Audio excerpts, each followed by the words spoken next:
Welcome back to Eyewitness News. Charlie O'Hara, Legal Counsel, in the studio once again on this Wednesday. 436-1212 is the number to dial if you have a question for Charlie, get some free legal advice. Once again, Charlie, good to have you in the studio today. Good to be here. And we do have someone who is already on the line. We're going to go ahead and get to the phones. Good morning. What's your question for Charlie? I'd like to know, if I have only one child, do I need a will and everything I own is free and clear?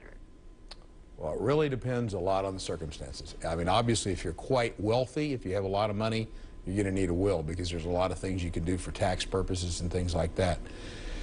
And if you've been married, or there's other people in your life, or there's other people that could be in your life and make a claim, you may need a will at that time too. If it's just you and your son or husband, and you want everything to go to your husband, if you pass, or if he passes, everything to go to you, and then if you pass, everything to go to your son, and that's all you want, you probably don't need a will. But it really depends on the circumstances, and it doesn't cost a lot to go to an attorney, I think, with something like that. If you're concerned about it at all, wills don't cost a lot from an attorney. I think I'd get a hold of an attorney that does wills, and some of them do those. They're pretty reasonable, especially if it's a simple will without a lot of money or things that you do to avoid estate taxes and things. I would think that you probably ought to at least talk to an attorney. That'd be a good idea. Because if you don't have anything, and let's say there is some discrepancy, and maybe this son or this person wants it, a husband or something, then, really your last will and testament wasn't written down, your family member may be out of luck. Well, yeah, and the problem that really happens with people, and I don't think people really realize that, is when siblings get to fighting, or people get to fighting about money after someone's passed away, it can get very vicious. Well, and I'm not sure if you deal a lot with it, but I mean, I'm sure you've seen that before. And it's just terrible. It'll destroy families.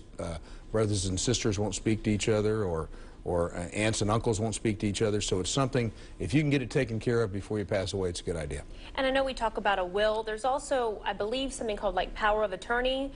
Is that something when you're alive still, maybe makes medical decisions for you? Well, and more, a power of attorney, you could make medical decisions, but most of it would be financial decisions too. If someone's too sick to pay their bills, too sick to go out and get the money out of the bank, or do different things, you can have, like your child or your brother or sister do that for you.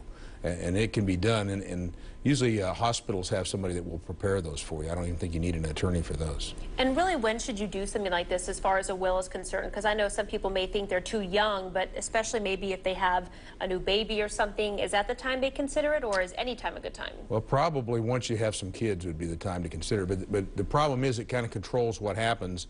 And as I said, it's amazing how people can argue about what their parents had. You think your brothers and sisters are real close with you, and then once they get into court arguing about maybe even $10,000 or $15,000, people get really mad at each other, and it's not good. So a will kind of stops a lot of that thing, and it makes your wishes control. It's probably a good idea to have one as soon as you have kids, really. Okay, keep the gloves from coming off. That would be a good idea. Thank you, Charlie. Okay. Appreciate you coming in as always. All right, thank you. We'll see you next week.